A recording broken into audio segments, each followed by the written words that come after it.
malah bunyi buzzer, dia menyangka dia tuh terhubung ya. Jadi ada miss sedikit pembacaan, padahal ini 4,7 ohm. Assalamualaikum warahmatullahi wabarakatuh. Halo sobat semuanya, jumpa lagi channel My Engineer ID. Pada video sebelumnya saya sudah membahas mengenai hypotes HT93. Nah, pada video sebelumnya saya sudah melakukan pengukuran resistansi dan ternyata hypotes HT93 ini memiliki masalah pada akurasi pembacaan resistansi, di mana jika kita mengukur resistansi di bawah 10 ohm, dia akan menjadi buzzer. Dia akan berdengung dan otomatis dia akan resistansinya di 0. Untuk resistansi antara 10 sampai 100 ohm itu melencengnya cukup jauh, sekitar 5 sampai 15 ohm. Tapi untuk resistansi di atas 1 kilo ohm, dia berfungsi dengan baik. Nah, pada video sebelumnya juga saya pernah tunjukkan untuk hasil pengukuran tegangan AC, dan saya bandingkan dengan beberapa multimeter. Untuk tegangannya berkisar sekitar 227 atau 228 volt AC. Tapi saat itu saya mengukurnya satu persatu. Nah, video kali ini saya akan melakukan pengukuran sekaligus tegangan AC-nya. Jadi beberapa unit multitester saya akan saya gabungkan ujung probe-nya dan saya akan colok ke listrik AC. Nah, di situ kita akan lihat selisih tegangan masing-masing dari alat ukur tersebut. Nah, saat ini sudah terhubung ke kontak semua probe multimeternya. Kita bisa lihat masing-masing pengukurannya. Ini 226 volt, ini 228, ini 223. Ini agak sedikit goyang. Oke, ini nggak stabil tegangan di belakangnya. Dan untuk voltmeter yang true RMS itu 224,5.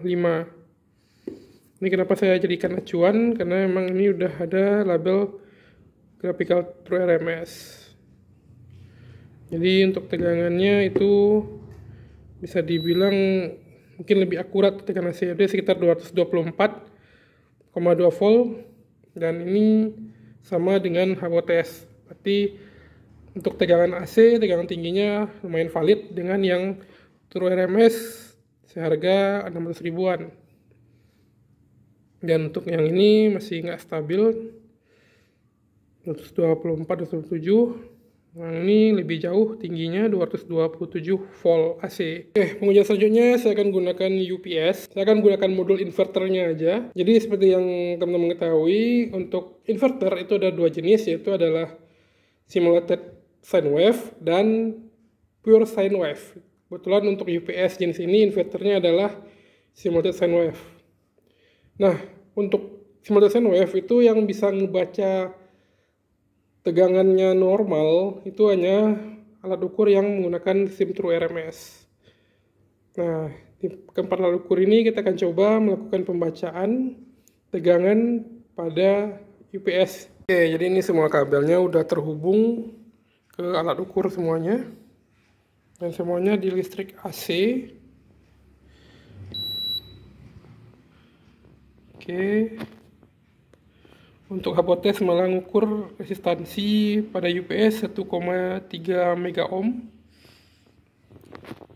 Ini dia ukur aja walaupun ini belum nyala.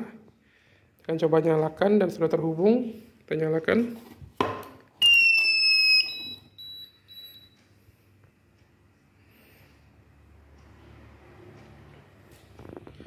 Oke, ternyata untuk simulated sine wave itu malah dapatnya terukur lebih tinggi ya. Bisa teman-teman lihat, ini yang true RMS hasilnya 247, 248. Ini saya gandeng berdua aja yang udah true RMS.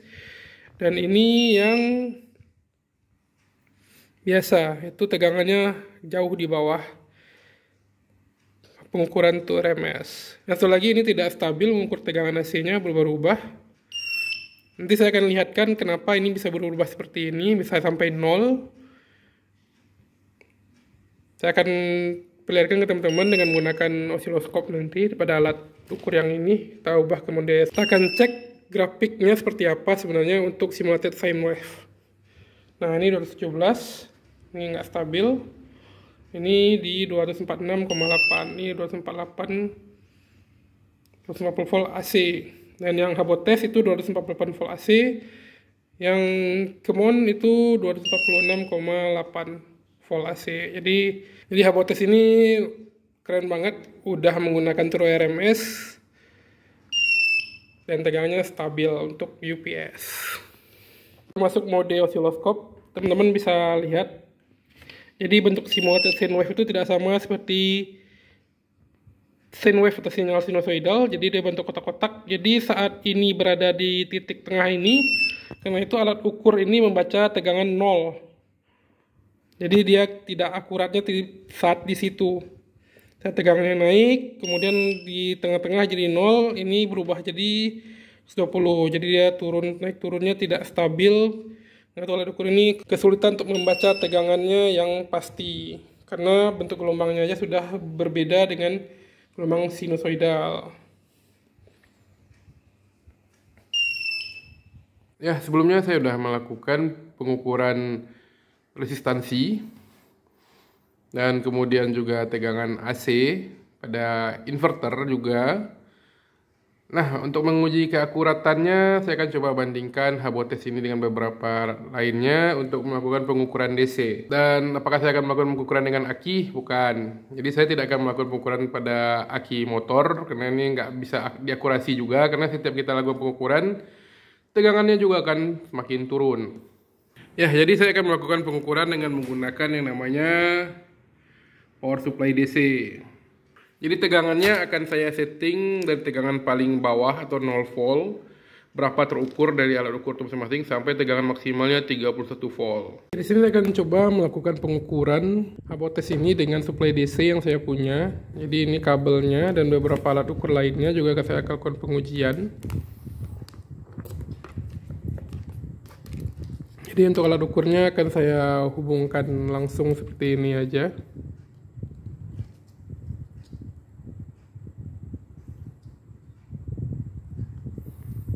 Oke, untuk Habotes malah langsung ngebaca ohmnya atau resistansi di dalamnya.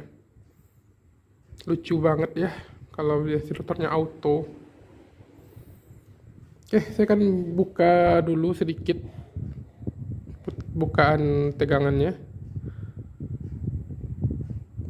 Oke, itu udah naik 0,2, tapi di Habotes masih belum kebaca. Saya akan naikkan perlahan sampai Habotes mulai membaca tegangan. Oke, jadi dia mulai bisa membaca tegangan itu di 0,8. Masih error juga. Oke, saya coba turun lagi. Kira masih bisa ngebaca nggak di...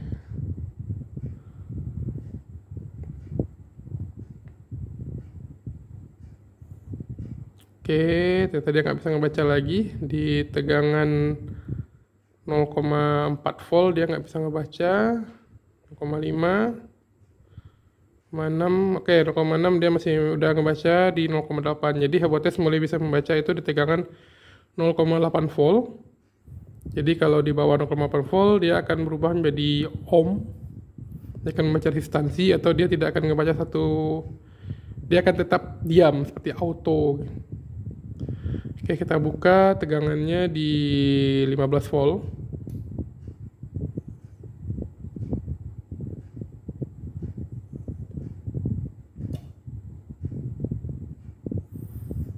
Oke, untuk 15 volt dia akan bacanya itu di 15,2, 15,1.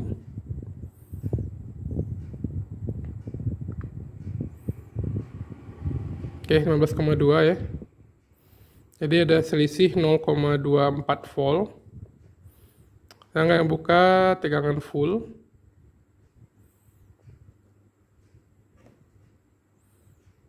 Di port supply saya ini sampai 31 volt. Nah, saat dibuka di 31 volt, ada selisih juga 0,2 volt. Jadi Habotes ini ada selisih dengan tegangan PSU saya itu 0,2 volt.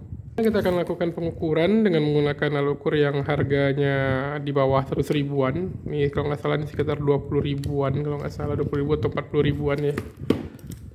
Jadi kita sambungkan nih dalam kondisi 0 volt semuanya. Jadi saya akan sambungkan dulu probe-nya. Saya mau lihat berapa sih tarif saya mau lihat berapa minimal pembacaannya saat alat ukur ini dinyalakan. Jadi sebenarnya saat alat ukur dinyalakan itu dia ngebaca sekitar 1,2 milivolt. Oke, saya buka perlahan voltnya. Oke, udah nggak kebaca lagi. Jadi ini lebih sensitif alat ukurnya untuk yang tegangan rendah ya.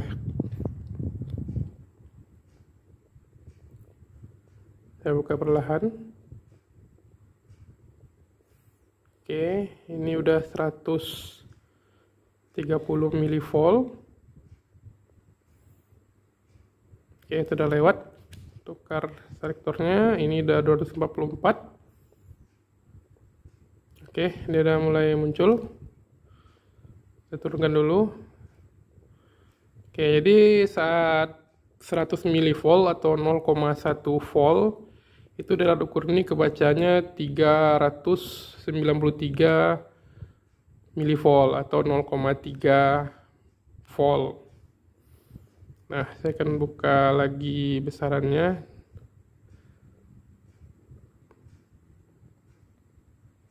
Sampai ke 1, oke. Kita tahan di 1 dulu, 1,1. 1,1 dia ngebaca 1,3. Berarti ada selisih juga sekitar 0,2 volt atau 200 milivolt. Sekarang saya ubah ke 60. Nah, bisa dilihat. Jadi enaknya kalau kita main di selector switch, kita bisa lebih mengukur sensitivitas dari tegangan tersebut. Jadi karena itu alat ukur saya lumayan banyak. Oke, kemudian kita naikkan ke 15.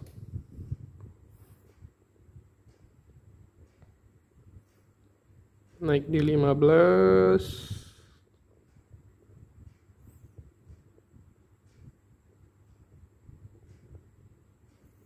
Oke. Nah, ini 15 volt. Nah, selisihnya adalah 0,2 volt. Ya, 0,2 volt lebih dikit lah ya. Nah, gimana dengan jika tegangannya full di 31 volt? Oke, kita ubah. Kita naikkan tegangannya. Oke, saat di 31 volt itu tegangan terukur 31,2 atau 31,3. Ya, selisihnya antara 0,2 volt sampai 0,3 volt. Biasanya ini alat ukur tang ampere ini ada selektor ke DC volt. Nah, saya akan sambungkan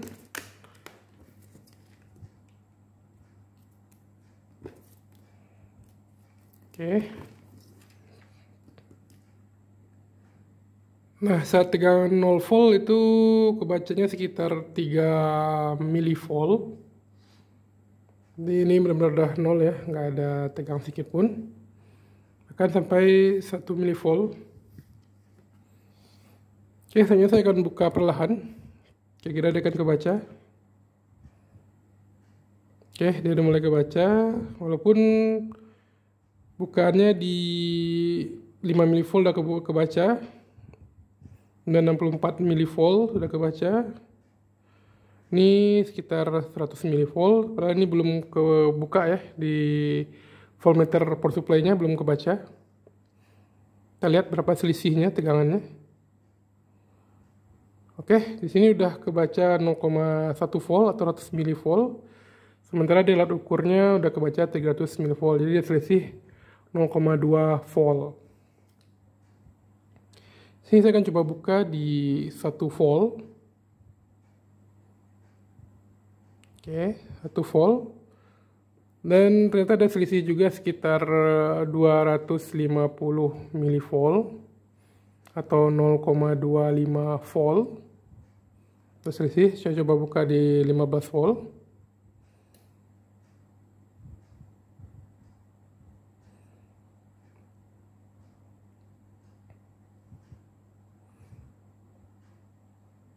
Oke, Oke, di 15 volt di alat ukur kebaca itu 15,12 volt atau selisihnya hanya 120 mV atau 0,12 volt. Jadi nggak terlalu jauh ya, semakin besar tegangannya selisihnya juga semakin kecil. Coba buka full di 31 volt.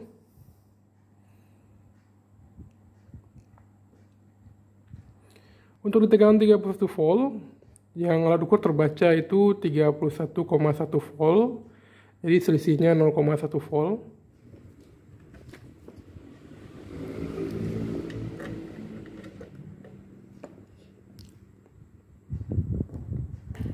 Oke, selanjutnya saya akan coba menggunakan alat ukur yang paling mahal, yang harga 600 ribuan atau 700 ribuan. Ini kebacanya sekarang ini masih di 0, tegangan belum dibuka sama sekali ya, ini semuanya udah off. Kebacanya di 1,2 mV. Kita buka perlahan, dia mulai naik bangga. Oke, tegangannya juga mulai naik ya, mulai kebaca perlahan. Nah, saat saya buka di 0,1 volt atau 100 mV, dia udah kebaca di 300. Ya, mirip lah dengan si Habotes, tapi Habotes mulainya di 800 mV, selisih 0,3 volt. Saya buka di 1 volt.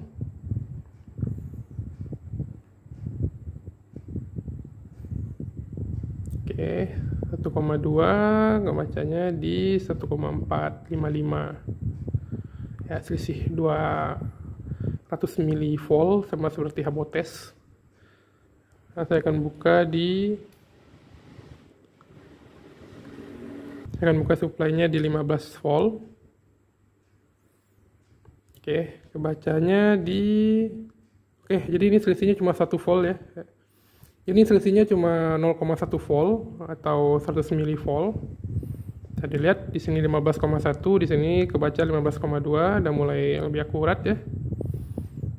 Sekarang saya akan buka tegangan penuh.